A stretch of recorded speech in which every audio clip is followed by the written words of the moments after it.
1000 ದಿನಗಳನ್ನು ಪೂರೈಸಿದ ಕಾಂಗ್ರೆಸ್ ಸರ್ಕಾರದಲ್ಲಿ 1000 ಗೊಂದಲಗಳ ಸರಮಾಲೆ, ಹಗರಣ, ದಿನನಿತ್ಯ ಪ್ರತಿಭಟನೆ, ಕುರ್ಚಿ ಕಾಳಗ, ಆಡಳಿತ ಪಕ್ಷದ ಶಾಸಕರ ಬ್ರೇಕ್ಫಾಸ್ಟ್, ಡಿನ್ನರ್ ಸಭೆಯಲ್ಲೇ 1000 ದಿನ ಕಳೆದಿದ್ದು ಅಭಿವೃದ್ಧಿ ಕಾರ್ಯಗಳಲ್ಲಿ ಹಿಂದೆ ಉಳಿದಿದೆ ಎಂದು ವಿರೋಧ ಪಕ್ಷದ ನಾಯಕರಾದ ಆರ್. ಅಶೋಕ್ ತಿಳಿಸಿದರು.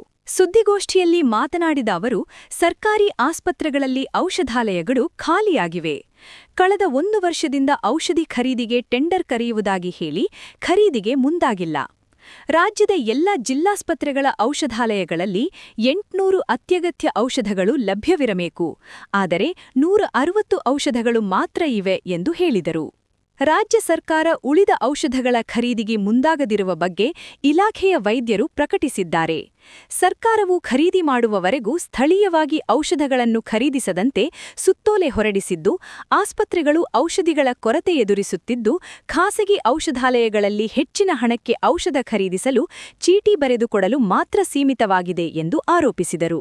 ಇನ್ನೊಂದೆಡೆ ವೈದ್ಯರು 12ರಿಂದ ಪ್ರತಿಭಟನೆ ಮಾಡುವುದಾಗಿ ಘೋಷಣೆ ಮಾಡಿದ್ದಾರೆ. ಸರ್ಕಾರಿ ಆಸ್ಪತ್ರೆಗಳಲ್ಲಿ ಔಷಧ ಇಲ್ಲವಾಗಿದೆ. ಮತ್ತೊಂದೆಡೆ ವೈದ್ಯರು ಇಲ್ಲವಾಗುವಂತಹ ಪರಿಸ್ಥಿತಿ ಎದುರಾಗಲಿದೆ.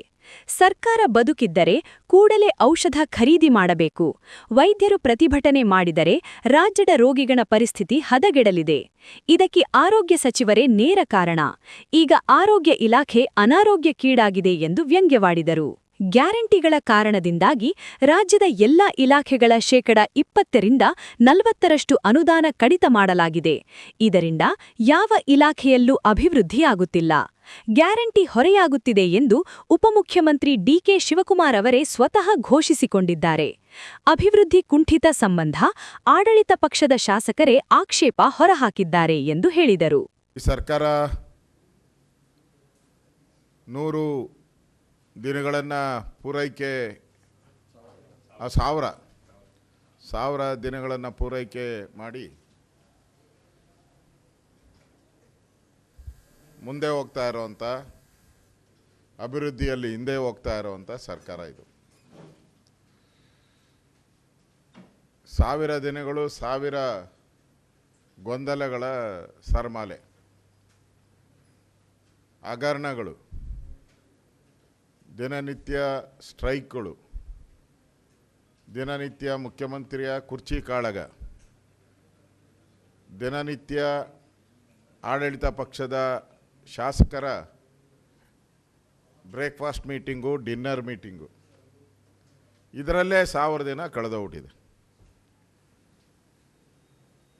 ಸರ್ಕಾರಿ ಆಸ್ಪತ್ರೆಗಳು ಖಾಲಿ, ಔಷಧಿಗಳಿಲ್ಲ. ಕಳೆದ 1 ವರ್ಷದಿಂದನೂ ಕೂಡ ಸರ್ಕಾರ ಔಷಧಿ ತಗೊತೀರಿ, ಟೆಂಡರ್ ಕರೀತೀರಿ ಅಂತ ಹೇಳ್ತಾನೆ ಇದ್ದಾರೆ ಹೊರತು ಸುಮಾರು 800ಕ್ಕೂ ಹೆಚ್ಚು ಔಷಧಿಗಳು ಸರ್ಕಾರಿ ಆಸ್ಪತ್ರೆಗಳಲ್ಲಿ ಇರಬೇಕಾಗಿತ್ತು. ವಿವಿಧ ಎಸೆನ್ಷಿಯಲ್ ಡ್ರಗ್ಸ್. ಆದರೆ ಇರೋದು ಸುಮಾರು 160 ಡ್ರಗ್ ಮಾತ್ರ. ಉಳಿದಂಥದ್ದು ಇಲ್ಲೂ ಪರ್ಚೇಸೇ ಮಾಡಿಲ್ಲ.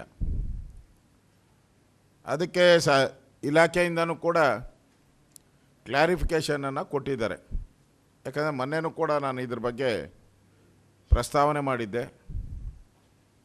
ಇಲಾಖೆಯಲ್ಲೂ ಕೂಡ ಹಲವಾರು ಡಾಕ್ಟ್ರುಗಳು ಔಷಧಿ ಕೊರತೆ ಇದೆ ಅಂತೇಳಿ DHOಗಳು ಎಲ್ಲ ಕೂಡ ಈಗಾಗಲೇ ಪತ್ರಿಕಾ ಹೇಳಿಕೆಗಳು ಬಂದಿದೆ.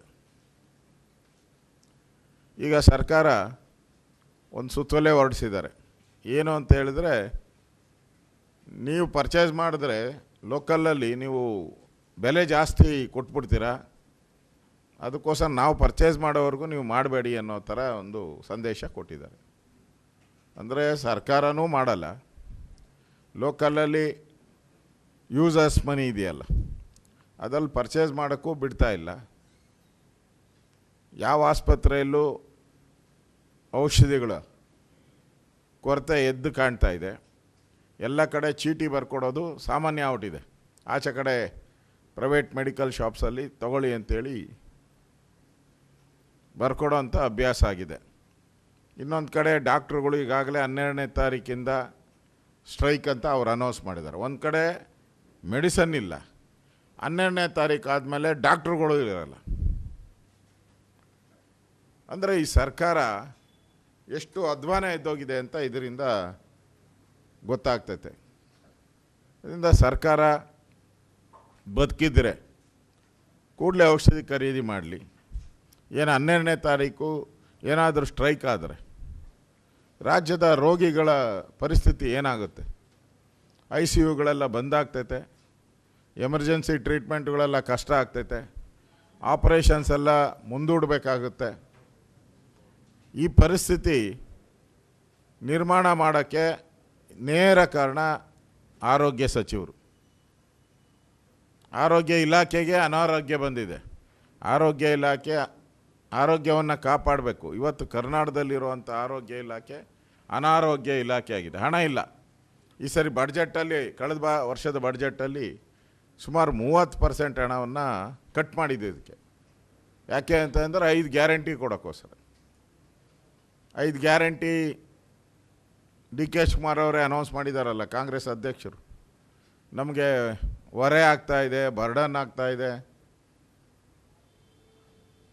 ಈ ಬರ್ಡನ್ನಿಂದ ಎಲ್ಲ ಇಲಾಖೆಗಳಲ್ಲೂ 20% 30% 40% ಕಟ್ ಮಾಡ್ತಾಯಿದ್ದಾರೆ.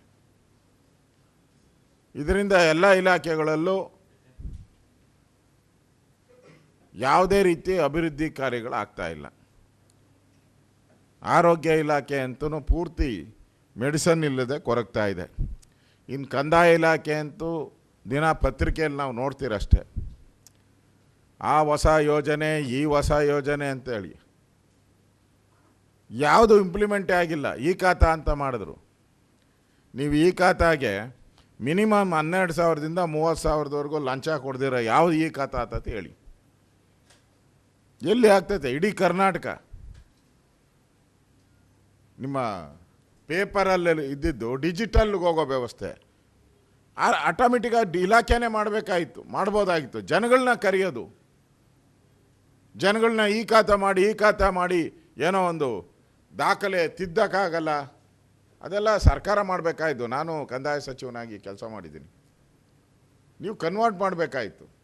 ನಮ್ಮ ಕಾಲದಲ್ಲೇ ಅದನ್ನು ಡಿಜಿಟಲೀಕರಣ ಮಾಡೋವಂಥದ್ದಕ್ಕೆ ಆದೇಶನೂ ಮಾಡಿದ್ದೀರಿ ನಾವು ಹಿಂದೆ. ಅದು ಪ್ರೋಸೆಸ್ ಆತಾಯಿತು. ಈಗ ಈ ಖಾತಾ ಮಾಡೋ ಮುಖಾಂತರ ಲಂಚಕ್ಕೆ ದಾರಿ ಮಾಡಿಕೊಟ್ಟಿದ್ದಾರೆ. ಸಾವಿರಾರು ಕೋಟಿ ನೀವು ಲೆಕ್ಕ ಹಾಕ್ಕೊಳ್ಳಿ. ಇಡೀ ಕರ್ನಾಟಕದಲ್ಲಿ ಎಷ್ಟು ಬದಲಾವಣೆಗಳಾಗಬೇಕಲ್ಲ ಈ ಖಾತಾ. ಇದಕ್ಕೆಲ್ಲ ಹಣ ಇಲ್ದಿರೋ ಬದಲಾವಣೆ ಆಗುತ್ತಾ? ನನ್ನ ಪ್ರಶ್ನೆ. ಫ್ರೀಯಾಗಿ ಮಾಡಿಕೊಡ್ತಾರಾ? ನನ್ನ ಪ್ರಶ್ನೆ. ಆಲಿಸದೆ ಈ ಖಾತಾ ಆಗುತ್ತಾ? ನನ್ನ ಪ್ರಶ್ನೆ. ಇವ್ಯಾವುದು ಆಗಲ್ಲ ಅಂದರೆ ನೀವು ಯಾರ ಪುರುಷಾರ್ಥಕ್ಕೋಸ್ಕರ ಇದನ್ನು ಮಾಡಿದ್ದೀರ?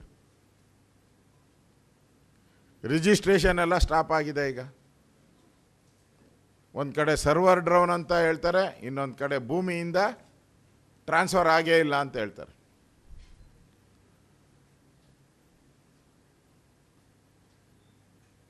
ಅಂದರೆ ಎಂಟೈರ್ ರೆವಿನ್ಯೂ ಇಲಾಖೆಯಲ್ಲಿ ಇವತ್ತು ಏನು ಸರ್ಕಾರದ ಆದಾಯ ಫಿಕ್ಸ್ ಮಾಡಿದರು, ವರ್ಷಕ್ಕೆ ಇಷ್ಟು ಆದಾಯ ಬರಬೇಕು ಅಂತ, ಮೋರ್ ದೆನ್ 20% ಆದಾಯ ಕಡಿತ ಆಗಿದೆ ಪಕ್ಕ. ಈಗ ಬಡ್ಜೆಟಲ್ಲಿ ಮೊನ್ನೆ ಮಾಡ್ತಾಯಿದ್ದಾರೆ. ಈಗ ಕಳೆದ ವರ್ಷದಲ್ಲಿ 20% ಆದಾಯ ಏನು ಎಸ್ಟಿಮೇಟ್ ಮಾಡಿದ್ರು ಅದು ಕಡಿಮೆ ಆಗ್ತಾಯಿದೆ. ಟ್ರಾನ್ಸ್ಪೋರ್ಟಲ್ಲಿ ಕಡಿಮೆ ಆಗ್ತಾಯಿದೆ, ಸೇಲ್ ಟ್ಯಾಕ್ಸಲ್ಲಿ ಕಡಿಮೆ ಆಗ್ತಾಯಿದೆ. ಇದಕ್ಕೆ ಯಾರು ಕಾರಣ? ನಿಮ್ಮ ಕುರ್ಚಿ ಕಿತ್ತಾಟದಲ್ಲಿ ನಿಮ್ಮ ಅಭಿವೃದ್ಧಿ ಕಾರ್ಯ ಕುಂಠಿತ ಆಗಿರೋದ್ರಿಂದ, ನಡೀದೇ ಇರೋದ್ರಿಂದ ಇವತ್ತು ಅಧಿಕಾರಿಗಳನ್ನು ಮೈಮರ್ತಿದ್ದಾರೆ ಎಲ್ಲರೂ. ಗೋಷ್ಠಿಯಲ್ಲಿ ಬಿಜೆಪಿ ಜಿಲ್ಲಾಧ್ಯಕ್ಷ ಡಾಕ್ಟರ್ ಇಂದ್ರೇಶ್, ಮುಖಂಡ ಸಚ್ಚಿದಾನಂದ, ನಗರ ಘಟಕದ ಅಧ್ಯಕ್ಷ ವಸಂತ್, ರೈತ ಮೋರ್ಚಾದ HR ಅಶೋಕ್, CT ಮಂಜುನಾಥ್, ನಾಗಾನಂದ ಇದ್ದರು.